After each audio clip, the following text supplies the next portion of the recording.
Welcome back to 104.9 FM Funasia Radio, bringing the community together. मैं हूँ आपकी host, आपकी दोस्त Ambreen Hasnat, and I'll be with you till 6 p.m.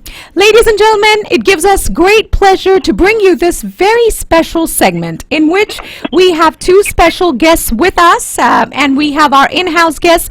I have with us CEO of Funasia Radio 104.9 FM, Mrs. Vaishali Thakkar, as well as CEO of Perfect Group of Companies, Mr. Sam Thakkar is also with us. Hello, Sam, how are you? Doing good, Ambreen. How are you? I'm doing great. Wonderful to have you guys. And most importantly, we have two special guests who are with us. We have with us Mr. Matt Shaheen. He's a member of Texas Republican House. And we also have with us Mr. Herbert Austin, who will be taking on air shortly. Welcome to you, Mr. Shaheen. How are you doing? I'm doing great. Thanks for having me. All right. So thanks to Funasia's special high-tech technology, we're able to not only have you on air, but we have all of our individuals, all of our guests on screen right now that people can watch through our Funasia Network app on their mobile devices, everything from iPhones, Androids, Roku, and Apple TV. So we welcome you to this forum. So without further ado, I'm going to go ahead and let Vaishali Thakkar and Sam Thakkar go ahead and take the lead and start the interview. Hi, Matt. How are you?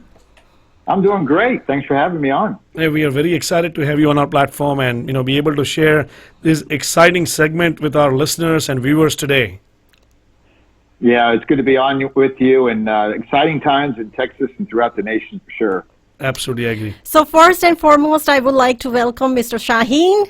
Welcome aboard. Thank you for conducting the show with us today, Mr. Shaheen. And this is the platform 104.9 FM. And as Ambreen mentioned, through the technology, everybody, the entire Dallas is viewing you today, right now. Well, great. So we are welcoming the Deputy Director, Mr. Herbert, from the SBA directly. I would like to welcome him in a few minutes. So I would like to highlight to the community particularly that this segment was an idea of multiple minds thinking together to figure out that what is the best way to help the community in this challenging time, educate them, make them aware that what are the options and opportunities available for small businesses, individuals, what they can do in this struggling time, and what is the best mechanism as a way forward. And that is right. First of all, I would like to thank Mr. Arun Vitala, who has been part of the community since 1984, and he has been helping the community in lot of this kind of segments. And thank you, Mr. Vitala, for conducting and helping this whole thing. And Mr. Moody Akhtar, who has been my partner, working very closely with me. Mr. Moody Akhtar, who has been working with me on the entertainment side of the business. And along with Ambreen to co-host with us. Thank you. Of course. Ambreen has been, just to give a little introduction about Ambreen Hasnat, she is the Director of Operations of 104.9 FM, and she has been working very closely with me and Sam. Thank you. It's always been a pleasure working with you all. Absolutely. Thank you. So, I think we can, are we waiting for Herbert to join the call? Yes, please. All right. We do have Mr. Herbert with us right now. Mr. Austin, are you able to hear us?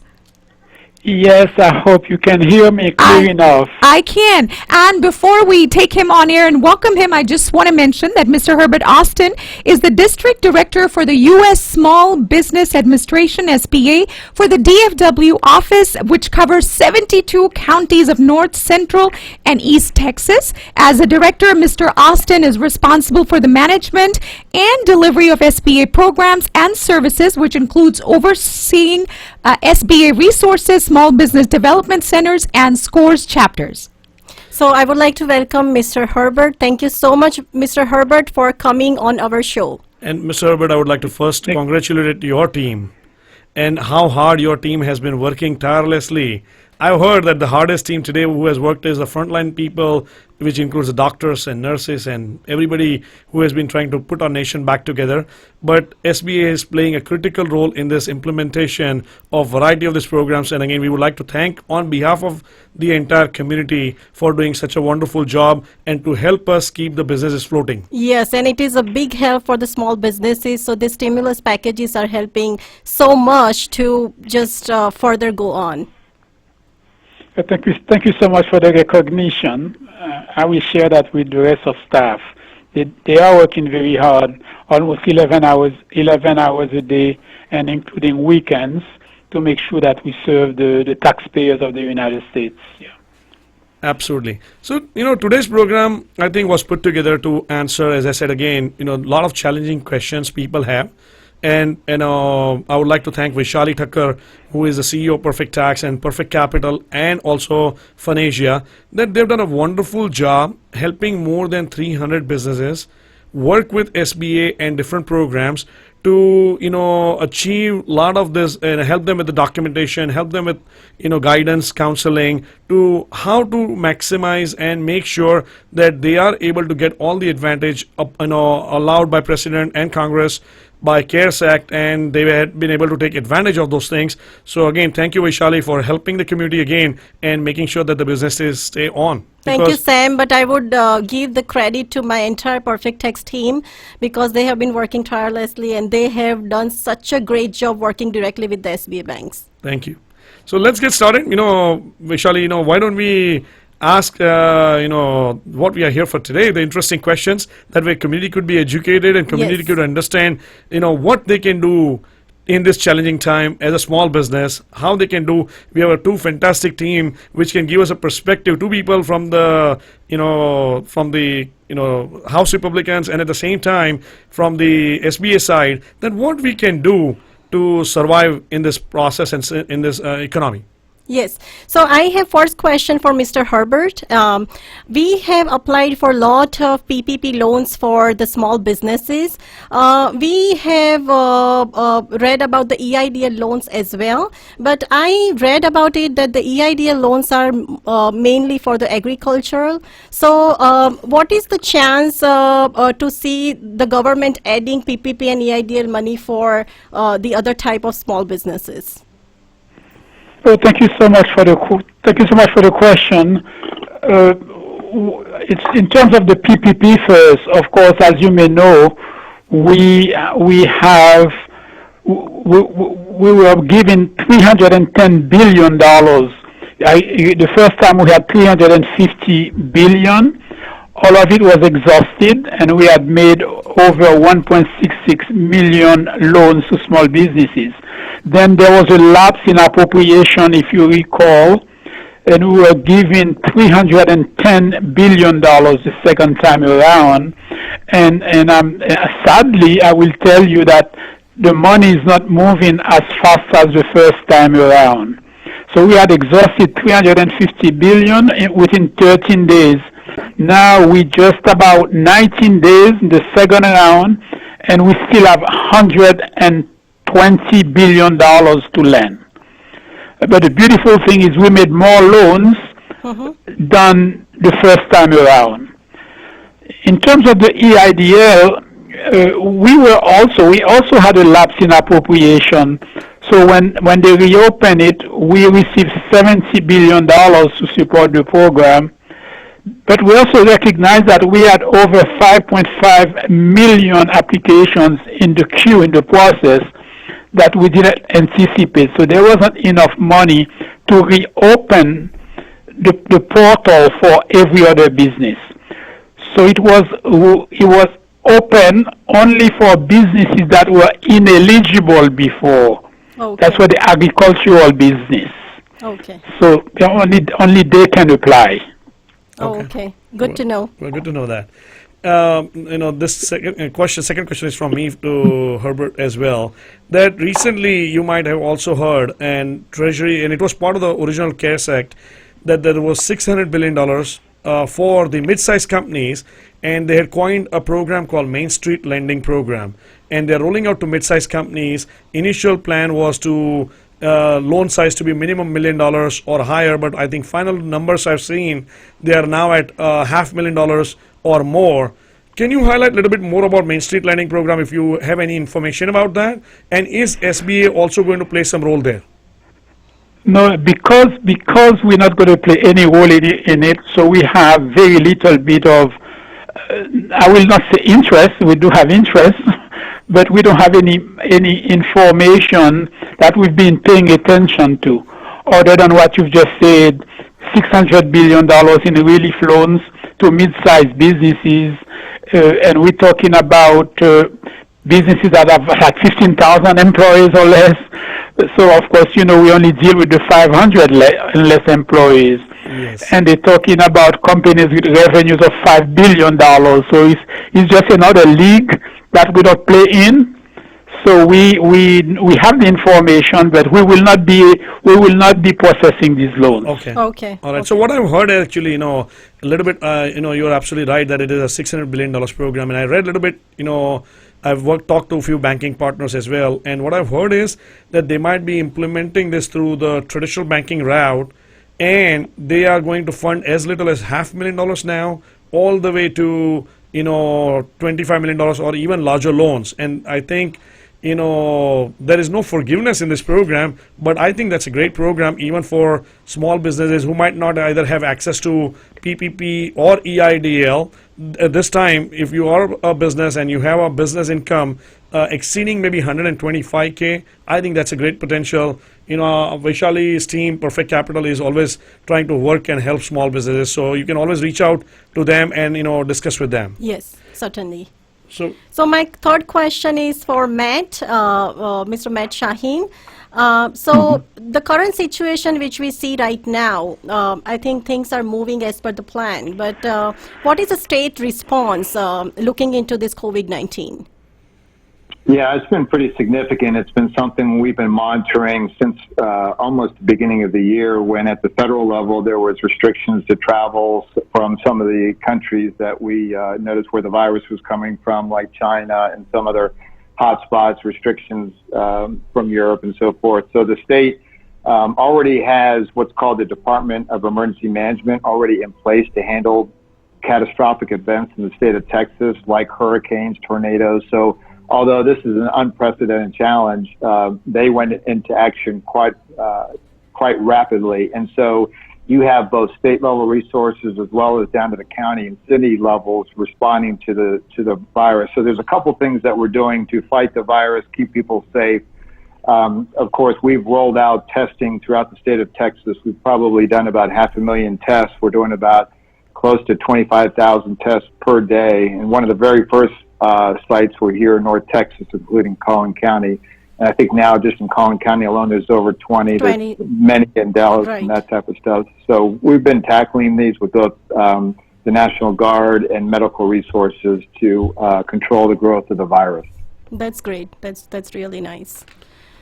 So I have another question for for Herbert. Yeah. After SBA runs out of PPP money, when it does, and you mentioned that there's still $110 billion approximately left, do you see government through additional appropriation adding more funding for PPP? And I know that, I'm not asking you to commit to anything, but, anything else we hear in the news other than that, can you share that? What is your thought process? Do you think that people have loved that program? I think a lot of people have taken advantage of it.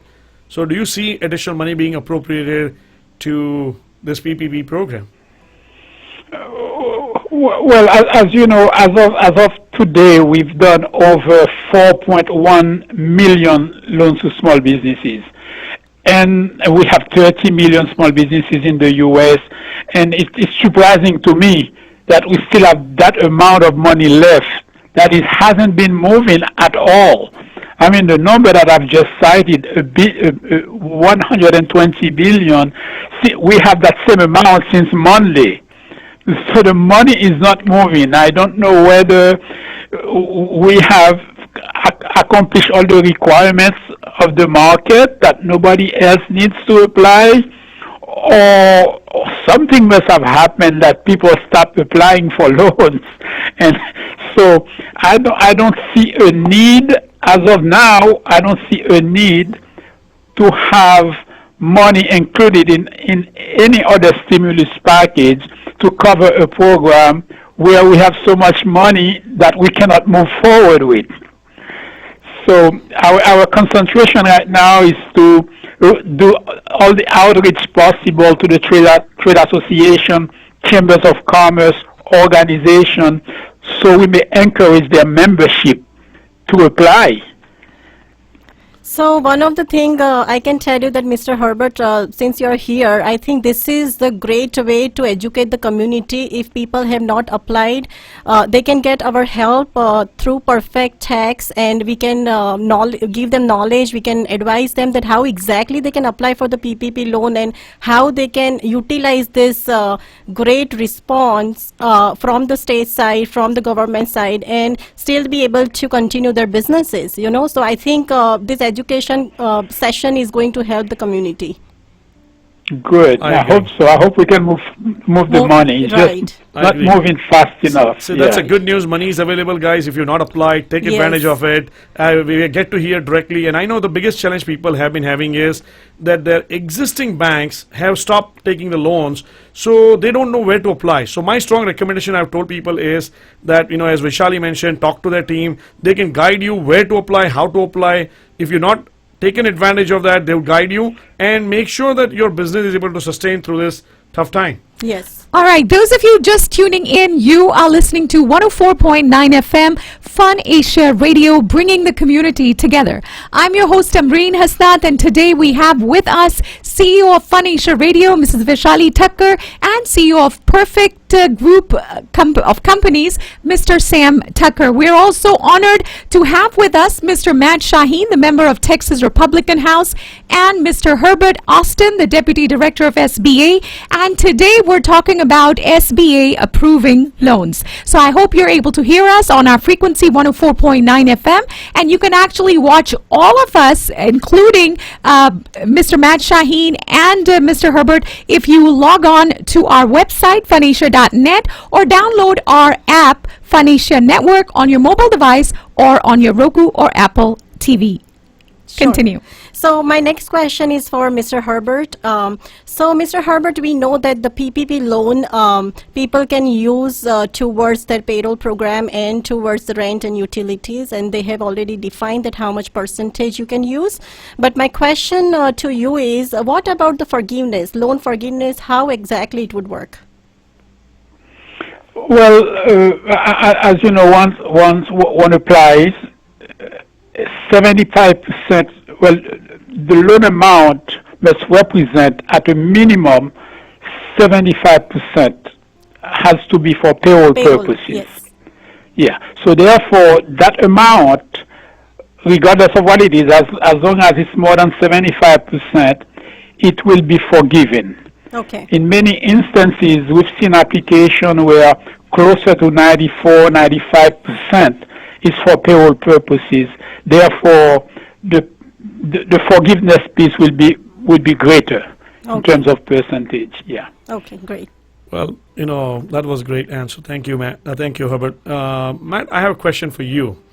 Today, I know our governor has decided to open the state, and, I really appreciate it's really helping small business get back to normal. But the question and concern what I hear from a lot of my friends and a lot of people in the community is that what would happen if the results of opening this back will not work the way they are expecting, and if the COVID-19 cases again start spiking, is there a plan B here? Absolutely, yeah. So one of the things that the state of Texas has done is we actually have medical strike forces that are positioned throughout the state of Texas to handle medical emergencies. One of the things that we're finding, we monitor the cases, whether they're the cases, hospitalizations. There's thousands of people that are being monitored by the local counties.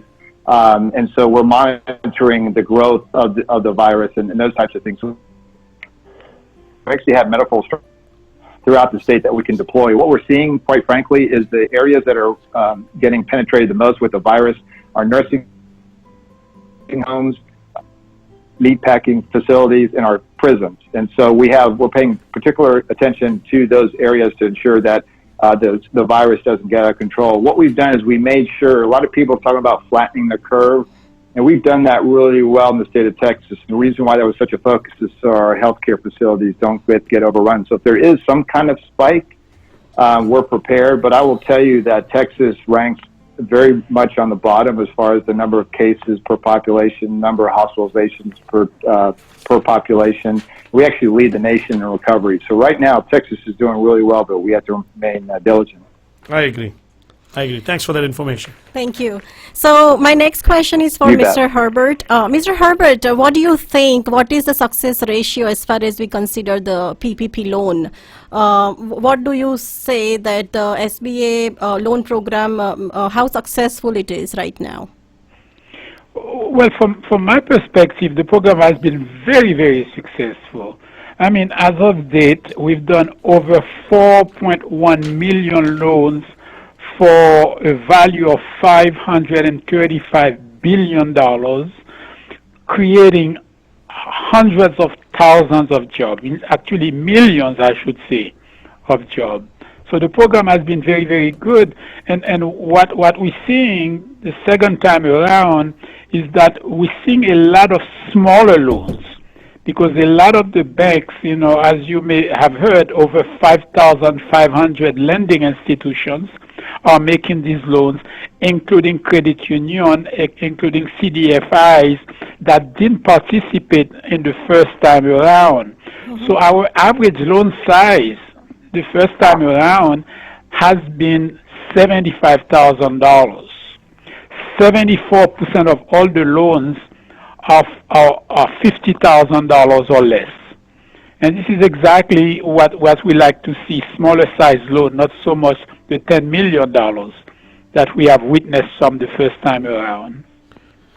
Well, thank you, Herbert. I would like to ask that is SBA still accepting other traditional programs like 7A, 504, and SBA Express loans? Express loans, yes. Yes, as you know, sir, SBA does not make the loan. We simply provide a guarantee. And so we're open, to entertain any of these loans, assuming that it's coming from the lending institutions, as you know. Here is the problem. The concentration is so much on PPP loans, on EIDL loans, that I am not so sure the banks are paying that much attention to a small business who is doing very well and wants to expand, and therefore looking for a 7A loan, for example. So I don't know how responsive that the lending community is to anything but PPPs. But SBA is open to provide guarantees on these loans as well. Right. Right, that's great. So my next question is for Matt. So how long is UI supposed to continue? The unemployment The insurance. unemployment insurance. For quite some time. So what we've done is, in response to just a significant job loss. In fact, I think we're nearing 2 million people in the state of Texas that have lost their jobs in a very short period of time. So the Texas Workforce Commission is the body that's been processing those insurance claims. And so the funding for that is there. I know there was some news articles about that the funding would run out. The state has taken precautions to ensure that doesn't happen, as well as we're coordinating with the federal government. So those dollars are there. We've actually even waived some of the requirements as far as looking for work, those types of things. Obviously, for the massive job loss, it would be almost impossible for some people to look for employment. So we've waived a lot of those requirements to ensure that people can get the unemployment insurance until they're able to get back on their feet. So it's there for individuals. I think the challenge for a lot of people is getting through to the Texas Workforce Commission. And what I would encourage people to do is, if it's hard for them to get through, their state representative, like me and others, are a resource. If you can't get through the Texas Workforce Commission, you can reach out to us and we can help. Sure. Sounds Thank good. you so much Well, for the answer. You bet. Those are fantastic answers. I really Yes, appreciate. yes. I would like to see that, if Ambreen, you have any questions for both of this fantastic team member, I know me and Vaishali had so many questions. We had a list of that, and I think we can still keep going on. Again, we will continue bringing these exciting programs like this to the community. We request community that if you have questions, today being a short show, I would request community to keep asking those questions through to us via our Facebook page. They can go on our Facebook page and request questions, and we can take some of those questions and ask your representatives. We can bring those people to our platform and technically get these education sessions available for you. The entire team, Arun, Matt, Herbert, and Vaishali and Ambreen and Moody and Kami in our technical director team. We appreciate everyone technically putting this fantastic thing together. Not only that, making this available in all three streams. It is available on Facebook Live. It is live on fan page or Funasia app basically, and at the same time it is live on 104.9 FM radio as well. That's right. So as far as questions are concerned, I think both of you asked some amazing questions. Thank you. And as a Texas resident, what I can say is, after hearing these gentlemen share this information about what the government and what the state is doing, it's very reassuring and it's very comforting knowing that we're all in this together and there is help out there, and we should not lose hope, and things are going to get better, and things are looking up already. Absolutely. Yes. And I'm really glad that we're part of this team and we're able to convey this message to our entire community. That is so true, and part of the Funasia Entertainment, the radio side of the business, Ambreen is doing fantastic job, and she has been working so hard to make sure that our community is entertained even while sitting at home. That's right. So thank you so much for the hard work. Now, I would like to say to our community that for this program, the MSLP program which is coming, and the PPP, as Mr. Herbert said, that we still have money available to be able to loan to the small businesses. So please reach out to our PerfectTax team. I would like to specially thank Mr. Divas Dungel and Lee Abdi, who has been working so hard. And to reach out to Lee, please, his hotline is available even during the weekend. So reach out to him on 469-213-1519. And you can email on sales@perfecttax.com. Thank you again. Thank you, Herbert. Thank you, Matt. Thank you, everyone, for joining us. So much. I loved it. Thanks for having us. Thank you so much, you. Matt. Thank you, Thank Mr. you. Herbert. Thank you so for much. having us. Appreciate it. Thank you for having us. Thank Thank you. you. Bye-bye. Take care. Bye-bye.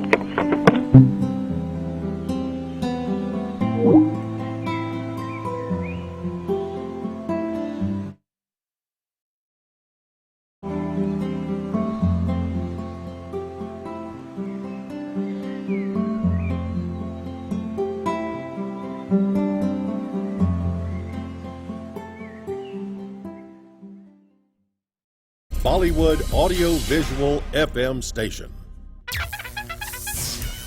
मैं हूं उमर शरीफ और आप सुन रहे हैं और देख रहे हैं फनेशिया next. World's first 24/7 Bollywood Audio Visual FM Station.